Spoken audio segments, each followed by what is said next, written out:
Oi, galera do primeiro ano, ensino médio. Estou aqui para iniciar minha aula 3 com vocês, onde hoje nós vamos ver nossa aula de literatura. Está no assunto aqui, capítulo 5 do livro. Vocês podem pegar o livro de vocês e acompanhar. Esse assunto está no capítulo 5 do livro, literatura. Nós vamos estar vendo aqui as origens da literatura portuguesa, onde vamos trabalhar a era medieval, o trovadorismo, a segunda época medieval, Gil Vicente, Um Olhar para Baixo, o classicismo, Luís de Camões, o Grande Salto, né? Então, nós vamos ver hoje as origens da literatura portuguesa. Então, vamos iniciar. Literatura portuguesa. Com mais de 9 séculos de tradição, a literatura portuguesa conta com ilustres representantes, entre eles Luís de Camões e Fernando Pessoa. Denomina-se como literatura portuguesa toda a produção literária escrita em língua portuguesa, por escritores portugueses, por literatura lusófona.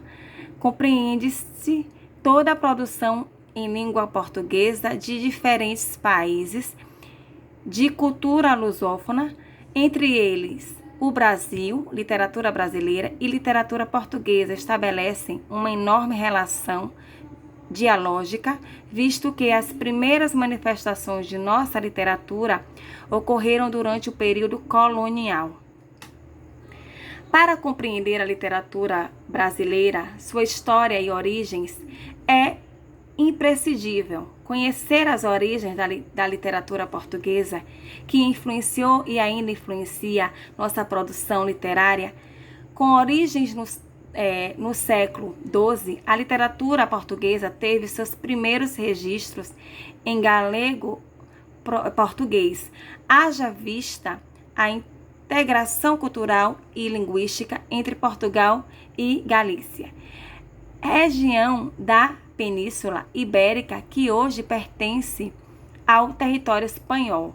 Temos um mapinha aí, onde a gente está utilizando França, Espanha, Portugal, né? Da integração cultural e linguística entre Portugal e Galícia, hoje território espanhol, surgiram os primeiros registros da literatura portuguesa. Por questões didáticas, assim como na literatura brasileira, a literatura portuguesa foi dividida em escolas literárias, cujos autores relacionam-se por aproximação estilística e ideológica. Vamos falar sobre a era medieval. Trovadorismo. Primeiro movimento literário da língua portuguesa, o trovadorismo, surgiu em um período no qual a escrita era pouco difundida. Por esse motivo, os poetas transmitiam suas poesias oralmente, na maioria das vezes cantando-as. Assim sendo, os primeiros textos receberam o nome de cantigas, tradicionalmente divididas em cantigas de amor, de amigo, escárnio e maldizer, representadas por nomes como Dom Duarte, Dom Diniz, Paio Soares de Taveiroz, João Garcia de Guilhade, Aires Nunes, entre outros. Cantigas trovadorescas. Cantigas trovadorescas é a denominação concedida aos textos poéticos da primeira época medieval e que fizeram parte do movimento literário do trovadorismo. Em geral, eram músicas cantadas em coro e, por isso, recebem o nome de cantigas. Tipos de cantigas. Há dois grandes grupos de cantigas trovadorescas. Cantigas líricas. Estão subdivididas em cantigas de amor e cantigas de amigo. Cantigas satíricas estão divididas em cantigas de escárnios e de maldizer. Vamos ver agora cantigas de amor. As cantigas de amor são atribuídas à influência da arte desenvolvida na Provença, sul da França, entre o século XI e XIII. Naquela região surge o amor cortês. Ele é mais intenso na voz dos trovadores da Galiza e Portugal, que não se limitam a imitar, mas a sofrer de maneira mais dolorida.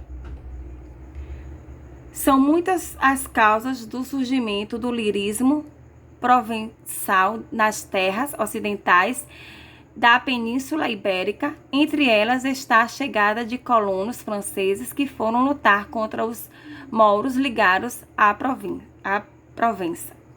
Também é considerado um intenso comércio entre a França e a região ocidental, na península, alcançando o Atlântico Norte. Característica: as cantigas de amor são escritas em primeira pessoa. Nelas, o eu poético declara seu amor a uma dama, tendo como pano de fundo um ambiente palaciano. É por este motivo que ele se dirige a ela, chamando-a de senhora. Esse tipo de cantiga mostra a servidão amorosa dentro dos mais puros padrões da vassalagem. Dessa forma, a mulher é vista como um ser inatingível, uma figura idealizada, a quem é dedicado um amor sublime, também idealizado. Essas características justificam a presença de um forte lirismo.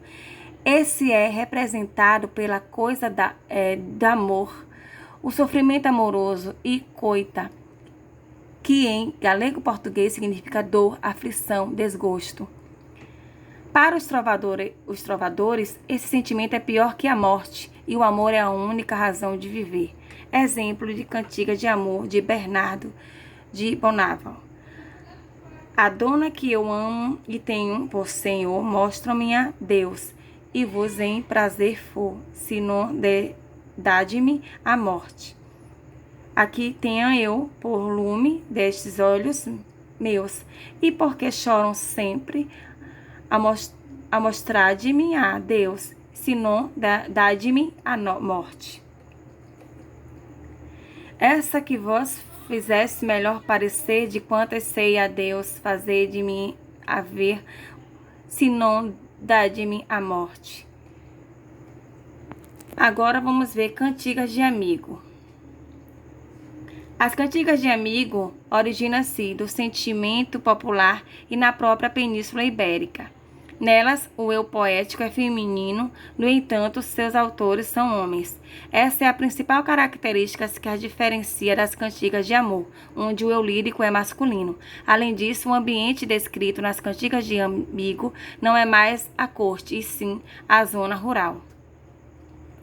Os cenários são de uma mulher camponesa, características que refletem a relação dos nobres com as plebeias. Esta é, sem dúvida, uma das principais marcas do patriarcalismo da sociedade portuguesa. Características: as cantigas de amigo são escritas em primeira pessoa e geralmente são apresentadas em forma de diálogo. Isso resulta em um trabalho formal mais apurado em relação às cantigas de amor. Essas cantigas são a expressão do sentimento feminino. Nesse contexto, a mulher sofre por se ver separada do amigo, que também pode ser o amante ou o namorado. Ela vive angustiada por não saber se o amigo voltará ou não, ou ainda se a trocará por outra. Esse sofrimento é, em geral, denunciado a um amigo que serve de confidente. Os demais personagens que compartilham o sofrimento da mulher são a mãe, o amigo, ou mesmo um elemento da natureza que aparece personificado. Exemplo: cantiga de amigo de Dona Inês. Ai, flores do verde pino, se sabedes novas do meu amigo, ai Deus e ué. Ai, flores do verde ramo, se sabedes novas do meu mamado, ai Deus e ué. Se sabedes novas do meu amigo, aquel que mentiu, do que pôs comigo, ai Deus e ué. Se sabedes novas do meu amado, aquel que mentiu, do que me há jurado, ai Deus e ué.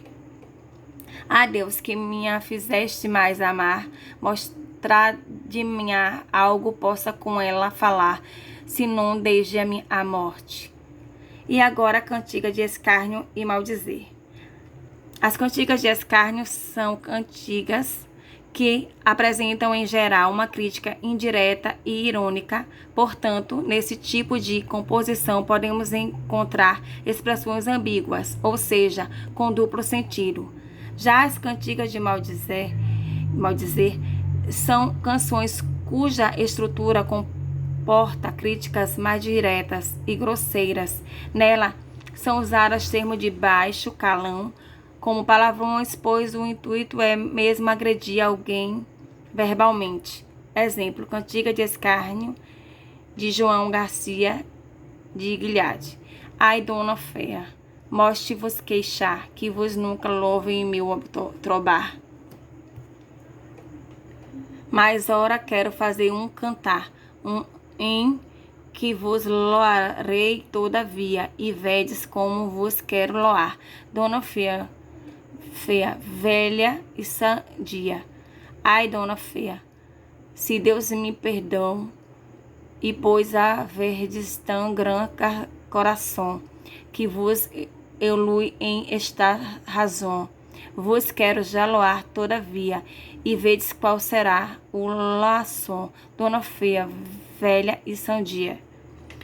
Dona feia, nunca vos eluei em meu trombar, pero muito trobei. Mas ora já em bom contar farei, em que vos loarei todavia, e direi-vos como vos loarei, dona feia, velha e sandia. Bom, gente, aqui foi a nossa atividade. Eu vou parar aqui nas cantigas, né, para vocês hoje. Na próxima aula eu vou dar continuidade ao assunto. Então, esse vídeo eu vou parar aqui, né, na era medieval, o trovadorismo. E na próxima aula a gente vai dar continuidade. Então, eu falei das cantigas, né, que tem aqui as cantigas trovadorescas, falei de cada uma delas. Então, vou passar aqui uma atividade a respeito desse assunto aqui, onde vocês vão estar fazendo essa atividade sobre o assunto. Primeira questão. Segunda questão.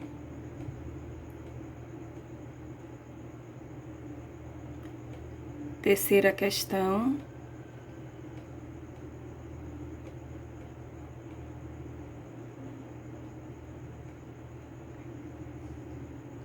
Quarta questão.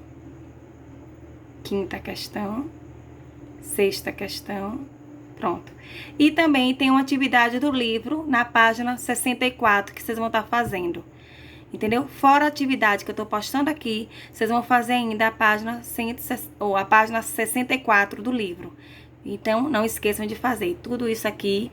Coloquem no caderno de vocês o apontamento, as atividades, entendeu? Espero que vocês tenham gostado da minha aula de literatura. Na próxima aula a gente vai dar continuidade a esses assuntos aí. E eu vou estar postando vídeo para vocês. Espero que tenham gostado, entendeu? Da minha aula. Um conselho que eu dou de novo: não saia de casa, faça todas as atividades, tudo no caderno, e quando eu retornar, eu vou estar avaliando o caderno de vocês. Beijo pra vocês e até a próxima aula. Tchau pra vocês, galera. Até o próximo vídeo. Fica com Deus.